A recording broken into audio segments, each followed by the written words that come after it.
Hello everyone, welcome back to my channel. This is Ashwini and you are watching Gyandhara.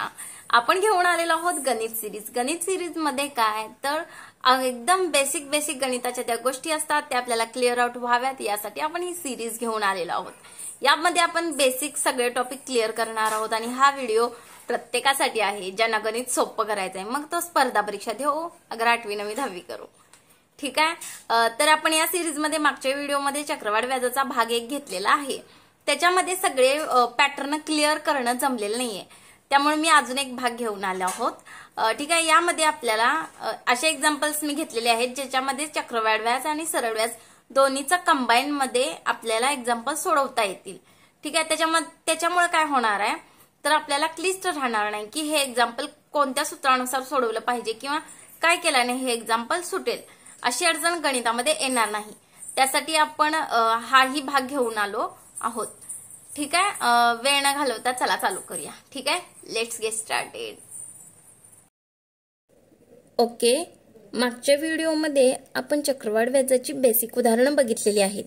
या व्हिडिओमध्ये आपण थोडंसं सरळ व्याज आणि चक्रवाढ यांच्यातील फरक आणि असं वेगवेगळ्या पॅटर्नची उदाहरणं आपण कव्हर करणार आहोत जेणेकरून हा चॅप्टर आपला क्लिअर होईल. ओके. आपलं फर्स्ट एक्झाम्पल असणार आहे 10% दराने 1000 रुपयाचे 4 वर्षाचे सरळ व्याज आणि चक्रवाढ व्याज यांच्यातील फरक किती. बघा हा, 10% दराने 1000 रुपयाचे 4 वर्षाचे सरळ व्याज आणि चक्रवाढ यांच्यातील काय विचारलंय आपल्याला फरक. नेहमीच्या नियमाप्रमाणे पहिल्यांदा काय करायचं, दिलेली माहिती आपण लिहून घ्यायची. ओके. प्रिन्सिपल किती दिलेली आहे आपल्याला 1000 रुपये. ओके. रेट ऑफ इंटरेस्ट किती दिलेला आहे तर 10% आणि टाइम किती दिलेला आहे 4 वर्ष.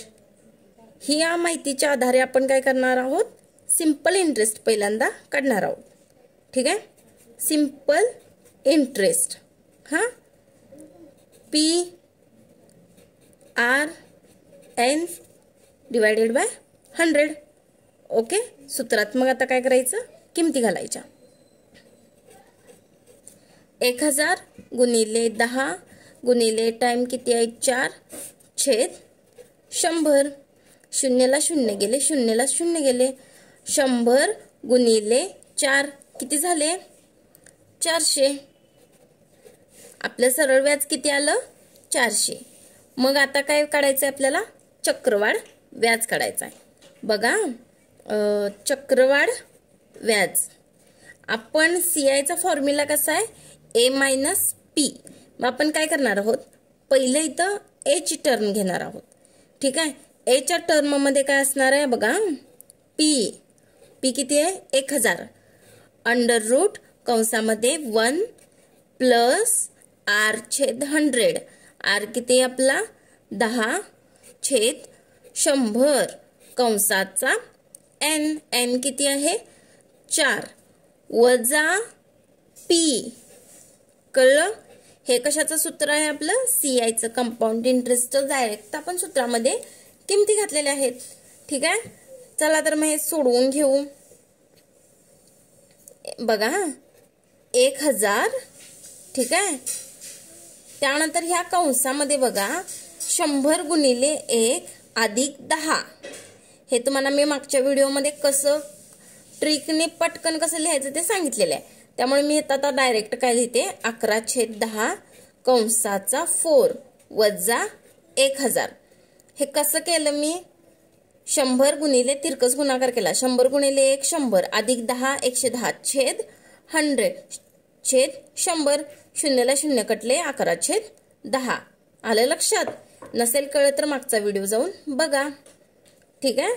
चला तर मग आपण हे डायरेक्ट लिहू आता 1000 गुणिले 11/10 गुणिले 11/10 गुणिले 11/10 गुणिले 11/10 वजा 1000. 1 2 3 1 2 3. कळलं. शून्यला शून्य कटले. 11 गुणिले 11 121. आपल्याला पाठच आहे. नसेल तर आपल्याला पाठ पाहिजे. ओके. 11 गुणिले 11 121 छेद 10 वजा 1000. मग 121 गुणिले 121 किती झाले बघा 14 64 1 हे उत्तर येते. तुम्ही साईडला करून बघा. ठीक आहे. छेद 10 वजा 1000. आता बघा छेदामध्ये 10 म्हणजे काय आहे तर आपण अंशामधलं एक घर सोडून तिथं दशांश चिन्ह देऊ शकतो. ओके म्हणजे 1464.1 वजा 1000 म्हणजे आपलं कंपाऊंड इंटरेस्ट किती आलं. कंपाऊंड इंटरेस्ट आपलं किती आलं 464.1 रुपीज हे आलं आपलं कंपाऊंड इंटरेस्ट. आपल्याला काय करायचं सांगितलंय फरक काढायला सांगितलेला आहे. मग CI minus SI CI minus SI याच्यामध्ये आपण किमती घालू 464.1 वजा 400 म्हणजे आता फरक किती आला आपला 64.1 रुपये.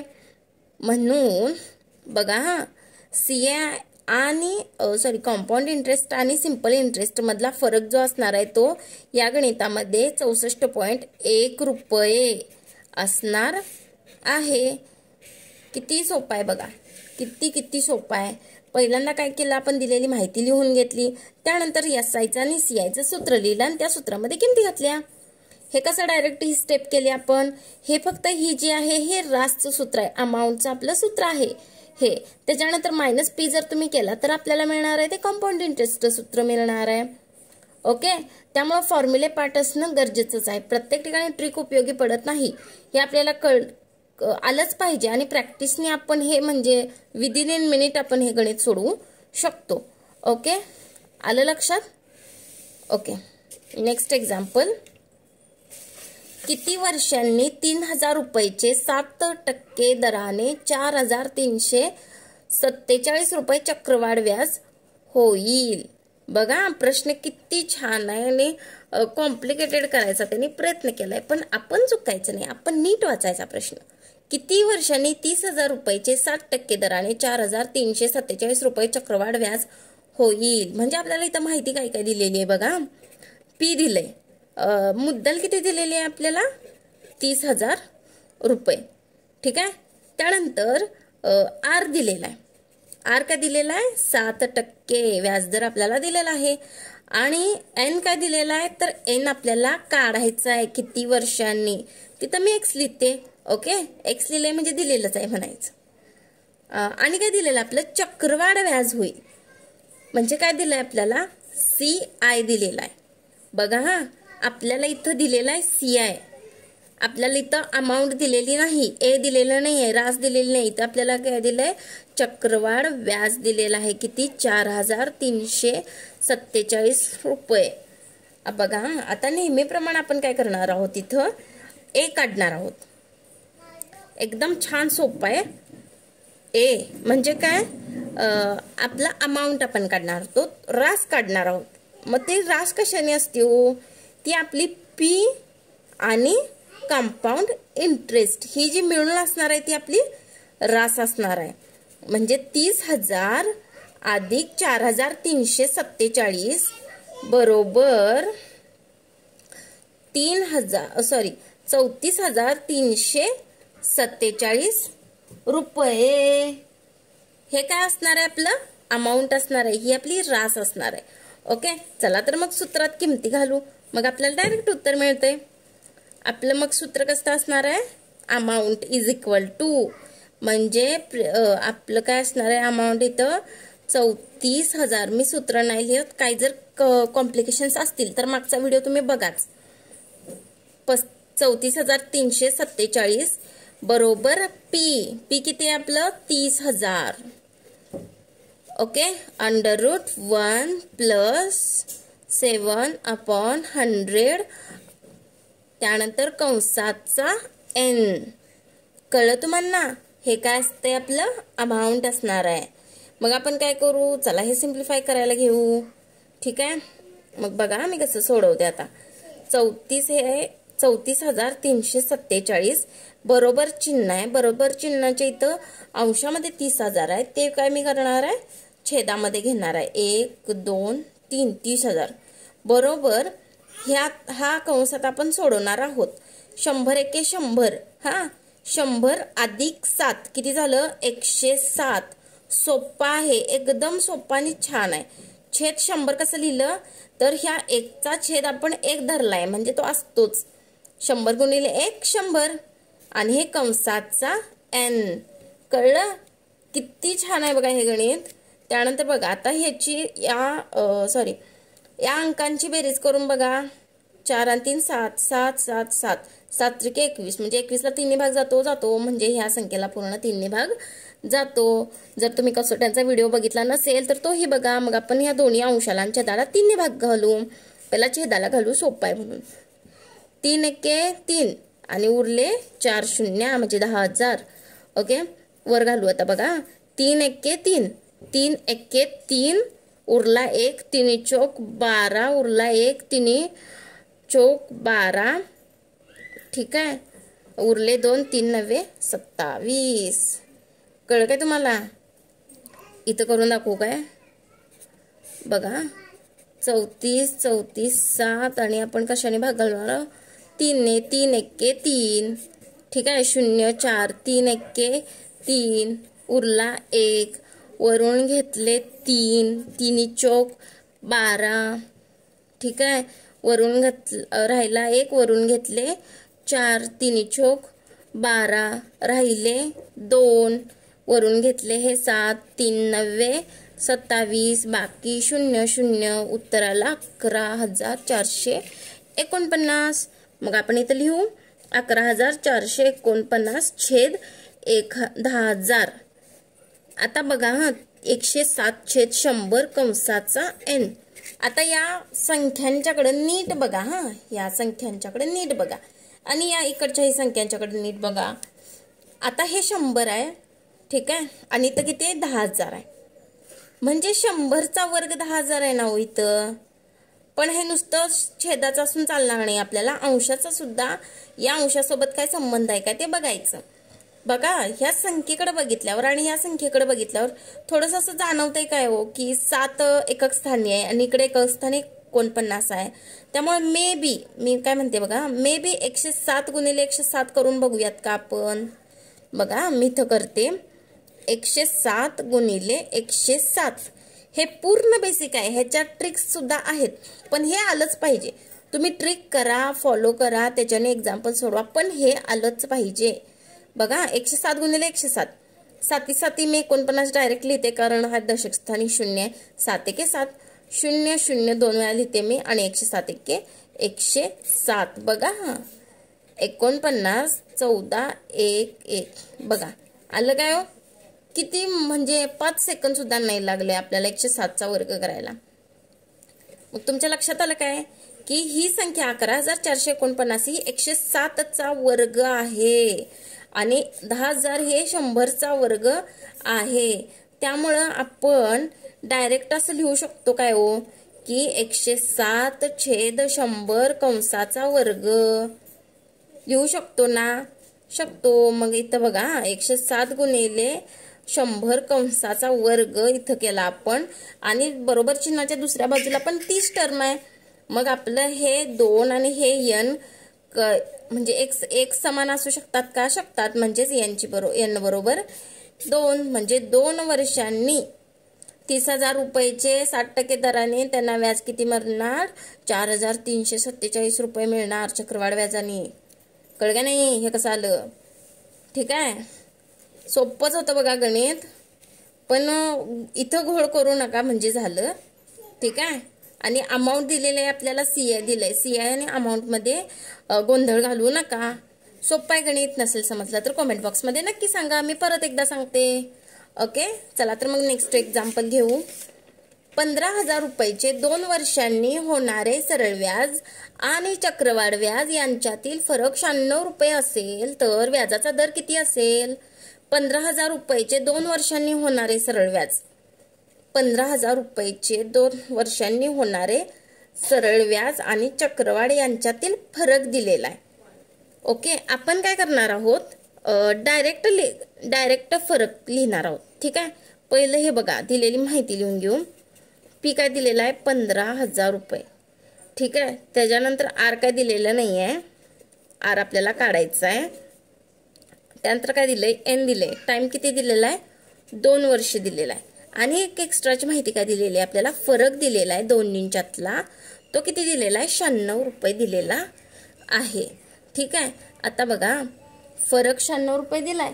मग आपण डायरेक्ट 96 बरोबर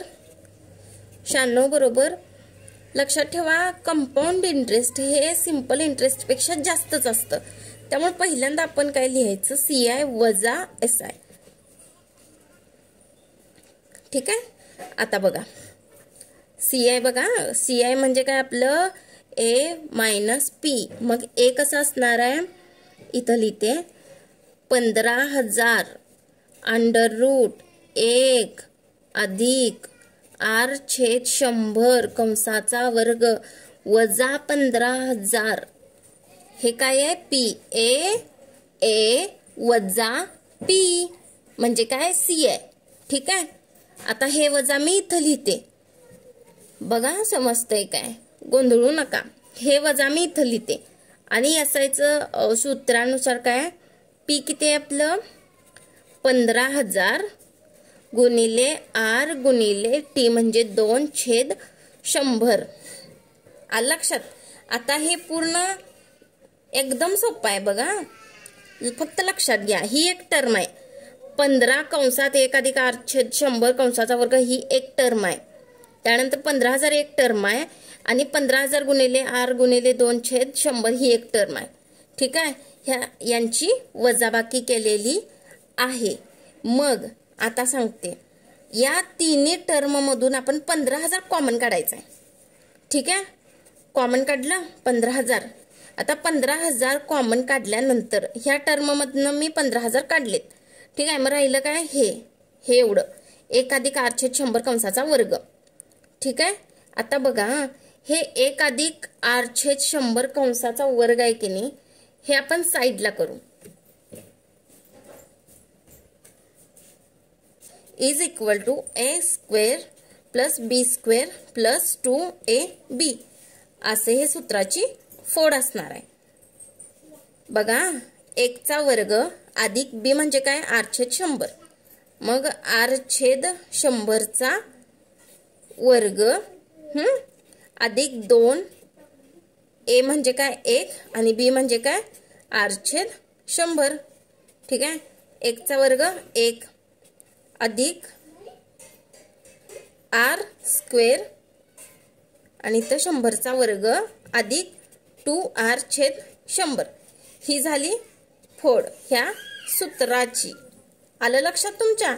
आता हे काय करणार आहे आपण, इथं डायरेक्ट लिहिणार आहे A अधिक B ब्रॅकेटचा स्क्वेअर म्हणजे A² अधिक 2AB. म्हणजे 2AB म्हणजे काय झालंय आपलं 2R/100. ठीक आहे. अधिक B² म्हणजे R² R/100 ब्रॅकेट स्क्वेअर लिहिलं तरी काय हरकत नाही. ठीक आहे. ही फोड झाली. आता ह्या 15,000 मधनं मी कॉमन काय काढले, 15,000 काढले. 15,000 मधनं कॉमन काढल्यानंतर राहिला काय, तर 1 राहिला. ठीक आहे. मग वजा 1 असं राहणार इथं. त्यानंतर इथं बघा, आता या टर्म मधून जेव्हा मी 15,000 कॉमन काढणार आहे तेव्हा राहणार काय, तर 2R/100. सोपं आहे, गोंधळू नका. वजा 1 वजा 2R/100. आलं का लक्षात. हे कसं आलं ते, मी 15,000 या प्रत्येक टर्म मधून कॉमन काढलेत. म्हणजे इथं काय, इथले 15,000 इथं आहेत, इथले पण इथं आहेत. ह्या सगळ्याला ब्रॅकेट काय आहे, 15,000 आहे. कंसाच्या बाहेर जर एखादी संख्या असेल तर त्याचा अर्थ असा होतो की त्या संख्येने कंसातल्या प्रत्येक पदाला हे गुणलं जातं. ओके. त्यामुळे मी हे कॉमन काढले. ठीक आहे. आता हे बघा, +1 -1 अधिक 1 वजा 1 म्हणजे त्याचा अर्थ तिथं 0 असतो. म्हणजे ते आपण कॅन्सल करू शकतो. हे मी कॅन्सल केलं. ठीक आहे. आता अधिक 2R/100 वजा 2R/100 हे पण मी कॅन्सल करू शकतो. ओके. मग राहिलं काय हो, तर 15,000 कंसात आता काय राहिलं, इथं काय नाही, इथं काय नाही, इथं एक आहे. मग आर स्क्वेअर आणि 100चा स्क्वेअर किती 10,000. हा इथं काय नाही, इथं काय नाही, कुठंच काहीच नाही, आपण सगळे कॅन्सल करून टाकले सिम्प्लिफाय करण्यासाठी. आता हे 0ला 0 गेले, 0ला 0 गेले, 0ला 0 गेले. ओके 15/10 राहिलं. इथं काय आहे 96. 96 गुणिले 10/15 बरोबर आर स्क्वेअर. बघा कळलं तुम्हाला. छेदामध्ये 10 आहे, इकडे गेल्यावर अंशामध्ये गेलं, इथं अंशामध्ये 15 आहे, इकडे गेल्यावर छेदामध्ये 15 गेलं, बरोबर आर स्क्वेअर. 5 दोन्ही 10, 5 त्रिक 15, 3 एके 3, 3 त्रिक 9, 3 दोन्ही 6, 2 दोन्ही 4, 3 दोन्ही 6, 64 उत्तर आपला आलं आर स्क्वेअरचं. म्हणजे आर किती झाला 8 64. कळलं तुम्हाला कसं कसं आलं. हे सिम्प्लिफाय कसं केलं. इथं किती होतं 96 होतं. ठीक आहे 96 गुणिले 10/15 असं होतं. 10ला आणि 15ला मी 5 ने भाग घालवला, 5 दोन्ही 10, 5 त्रिक 15. ओके त्याच्यानंतर इथं आलं 3, 3ला मी ह्या 96ला भाग घालवला, 3 एके 3, 3 त्रिक 9, 3 दोन्ही 6, निशेष भाग गेला, त्यामुळे आपलं काय उत्तर आलं 8 आलं. म्हणजे रेट ऑफ इंटरेस्ट किती असणार आहे आपला 8. एकदम छान उदाहरण आहे, तुम्ही एकदा प्रॅक्टिस करा म्हणजे तुम्हाला सोपं वाटेल. मग 15,000 रुपयाचे 2 वर्षांनी होणारे सरळ व्याज आणि चक्रवाढ व्याज यांच्यातील फरक 96 रुपये असेल तर त्यावेळी व्याजाचा दर किती असणार आहे तो 8% दर असणार आहे. पुढचं उदाहरण घ्या. चक्रवाढ व्याजाने एका रकमेचे 3 वर्षांनी 800 रुपये होतात आणि 4 वर्षांनी 840 रुपये होतात तर व्याजाचा दर काय असेल. बघा दिलेली माहिती लिहून घेऊया आपण. चक्रवाढ व्याजाने एका रकमेचे 3 वर्षांनी 800 रुपये होतात. हा मग व्याज एका वर्षाचे, बघा लक्ष द्या, व्याज एका वर्षाचे आपण काढू शकतो. कसं काढू शकतो, कारण इथं आपल्याला मूळ रक्कम काय दिलेली नाहीये, मूळ रक्कम दिलेली नाहीये, त्या रकमेचं 3 वर्षांनी 800 रुपये होतात. हा मग आणि 4 वर्षांनी 840 रुपये होतात. मग तेव्हा त्यांना एका वर्षाचे व्याज किती मिळतात तर 840 वजा 800 बरोबर 40 रुपये त्यांना मिळतात बघा एका वर्षाचे. ठीक आहे मग आपण काय करणार आहे सरळ व्याजामध्ये किमती घालून बघणार आहे. मग तेव्हा पी काय 800 असणार. ठीक आहे त्याच्यानंतर आर आपल्याला काढायचा आहे आणि वेळ काय दिल्या तर आपण एका वर्षाचं काढतोय, एका वर्षात छेद 100. मग एका वर्षाचं व्याज आपण इथं काढलंय 40. मग इथं सूत्रामध्ये SIच्या ठिकाणी आपण 40 लिहिलंय, पीच्या ठिकाणी 800 आर आणि ड्युरेशन काय दिलंय आपण एका वर्षाचा म्हणून इथं 1 लिहिलं. ठीक आहे मग आर काढण्यासाठी बरोबर चिन्हाच्या या सगळ्या टर्म बरोबर चिन्हाच्या या बाजूला आपण घेणार आहोत.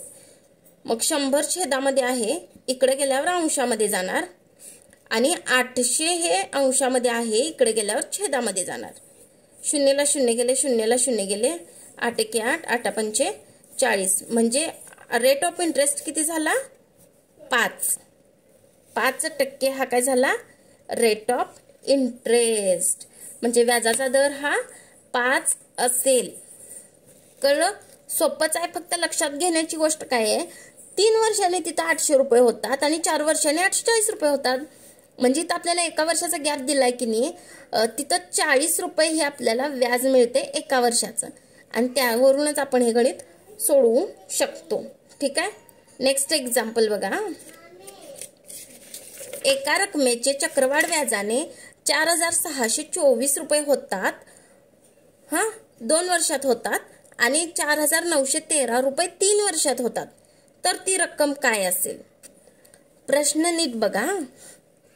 मग आता मागच्याच एक्झाम्पल सारखं पहिलं आपण इथं एका वर्षाचं काढू. एका वर्षाचे सरळ व्याज, एका वर्षाचे सरळ व्याज आपण कसं काढणार तर 4,913 वजा 4,624 बरोबर 2,89289 रुपये हे काय असणार आहे एका वर्षाचं व्याज असणार आहे. मग सरळ व्याजाच्या सूत्रात घाला बरं. 289 बरोबर 4,624 हा गुणिले 1 गुणिले r छेद 100. आता r एका ठिकाणी घ्या, बाकी सगळ्या टर्म एका ठिकाणी घ्या. तर 2000 r एका ठिकाणी, मग इकडं 289 गुणिले 100 छेदामध्ये आहे, इकडे गेल्यावर अंशामध्ये जाणार. छेद 4624 इथं अंशामध्ये, इकडे गेल्यावर छेदामध्ये जाणार. ठीक आहे, गुणिले 1 1चा असा काय फारसा संबंध नाही. मग आपण काय करूयात, 4000 साइन चौक 24 म्हणजे एकक आणि दशक स्थानच्या अंकाचा 4 ने भाग जातो. मग ह्या पूर्ण संख्येला आपण 4 ने भाग घालवूया. 4 एक्के 4, 4 एक्के 4, 4 पंचे 20, 4 सख्ख 24, 1156. 25 चौक 100, 25. किती आलं आपलं इथं, 289 गुणिले 25 छेद 1156. मग आता बघा 1156 आणि 289 ला आपण 4 नेच भाग घालून बघू.